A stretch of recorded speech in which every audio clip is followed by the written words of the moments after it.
اب آئے گا نا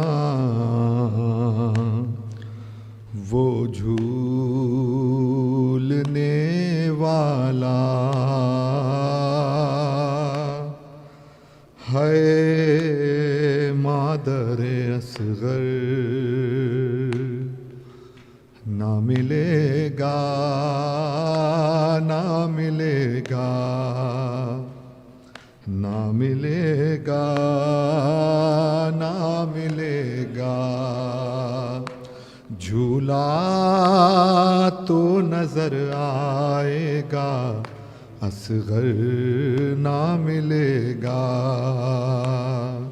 جھولا تو نظر آئے گا اصغر نہ ملے گا، جھولا تو نظر آئے گا اصغر نہ ملے گا، اب ساری خدائی میں، اب ساری خدائی میں اصغر نہ ملے گا، جھولا تو نظر آئے گا اصغر نہ ملے گا، جھولا تو نظر آئے گا اصغر نہ ملے گا، اب جھولا جھلانے کو ترس جائیں گی آنکھیں، خیمے میں کبھی دشت میں ڈھونڈیں گی نگاہیں، تھک جائیں گی یہ آنکھیں، تھک جائیں گی یہ آنکھیں، اصغر نہ ملے گا، جھولا تو نظر آئے گا اصغر نہ ملے گا، جھولا تو نظر آئے گا اصغر نہ ملے گا، یہ سوچ کے روتا ہے میرا دل بھی تڑپ کر، اس وقت تیرے قلب پر کیا گزرے گی مضطر، جب راتوں کو پہلو میں، جب راتوں کو پہلو میں اصغر نہ ملے گا، جھولا تو نظر آئے گا اصغر نہ ملے گا، جھولا تو نظر آئے گا اصغر نہ ملے گا، ڈھائیں گے لئی ہم پر ابھی اور قیامت، ڈھونڈیں گے شقی دشت میں بے شیر کی تربت، شہداؤں کے سر میں جب، شہداء کے سر میں جب اصغر نہ ملے گا، جھولا تو نظر آئے گا اصغر نہ ملے گا، جھولا تو نظر آئے گا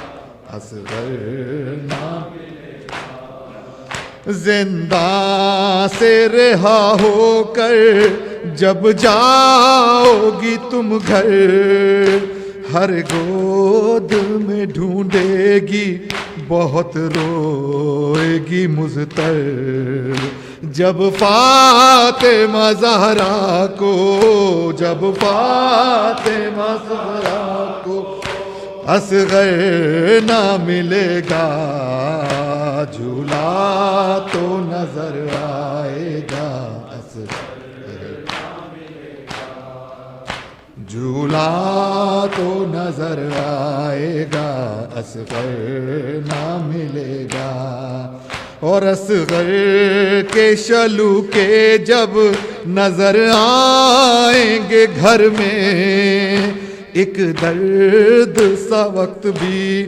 اٹھے گا جگر میں، سب ہوں گے وہاں لیکن، سب ہوں گے وہاں اصغر نہ ملے گا جھولا تو نظر آئے گا اصغر نہ ملے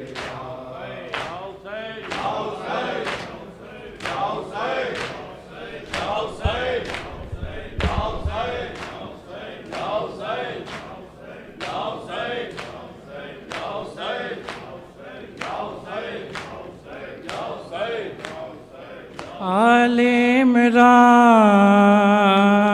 کہاں اور زندان کہاں، یہ بہن قید ہوئی تو نہ آیا جب ردا سر سے چھنی میں صدا دیتی رہی تو نہ آیا زی، جب ردا سر سے چھنی میں صدا دیتی رہی تو نہ آیا غازی۔ آ گئی شام علم لٹ گئے اہل حرم، ریت پر جلتی ہوئی ہو گیا ٹھنڈا علم، پرسہ دینے کے لیے مجھ سے ملنے کے لیے آ گئے بابا علی تو نہ آیا جب ردا سر سے چھنی میں صدا تو نہ آیا غازی، جب ردا سر سے چھنی میں صدا دیتی رہی تو نہ آیا غازی۔ دھوپ میں تو تھا شجر تجھ سے آباد تھا گھر، ہے برہنا میرا سر کیا نہیں تجھ کو خبر، اے علمدار وفا اس بہن کو باخدا تجھ سے ڈھارس تھی بری تو نہ آیا جب ردا سر سے چھنی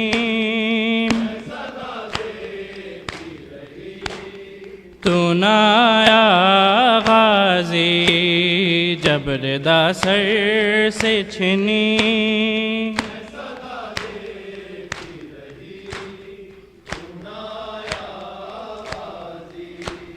کتنی بے باس تھی بہن اے شہنشاہ وفا، نام لے لے کے میرا جب یہ ظالم نے کہا، ناز تھا جس پہ تجھے اب بلاؤ نہ اسے، اور میں روتی رہی تو نہ آیا جب ردا سر سے چھنی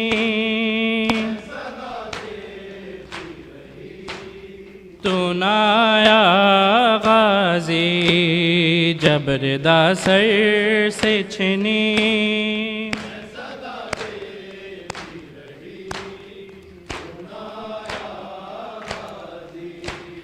قید خانے میں قضا جب سکینہ کو ملی، دیکھ کے کرتے کا کفن بچی دفنائی گئی، اس گھڑی نام تیرا صورت ناد علی بس میں دہراتی رہی تو نہ آیا جب ردا سر سے چھنی میں صدا دے تو نہ آیا غازی جب ردا سر سے چھنی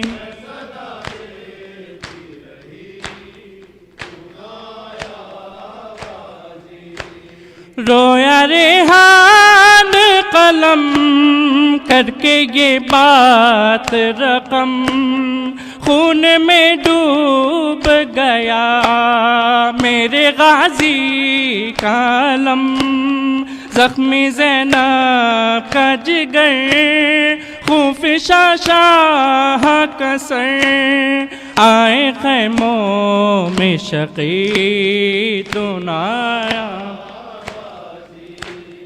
جب ردا سر سے چھنی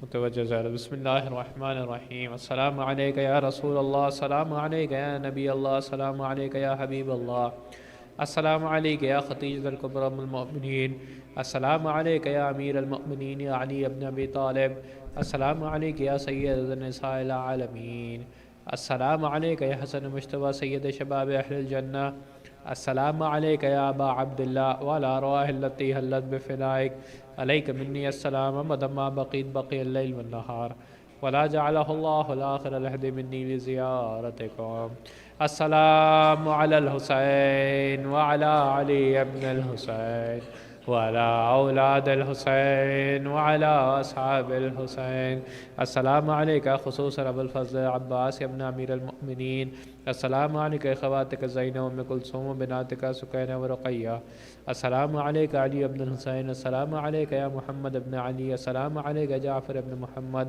السلام عليك موسى بن جعفر السلام عليك يا علي بن موسى السلام عليك محمد بن علي السلام عليك علي بن محمد السلام عليك حسن بن علي السلام عليك يا قائم آل محمد يا صاحب العصر والزمان السلام عليك يا خليفة الرحمن السلام عليك يا إمام الإنس والجان سيدي عجل الله تعالى فرجك وسهل الله مخرجك وظفورك وجعلنا من أنصارك وأعوانك وشيتك السلام عليكم من ساداتي ورحمة الله وبركاته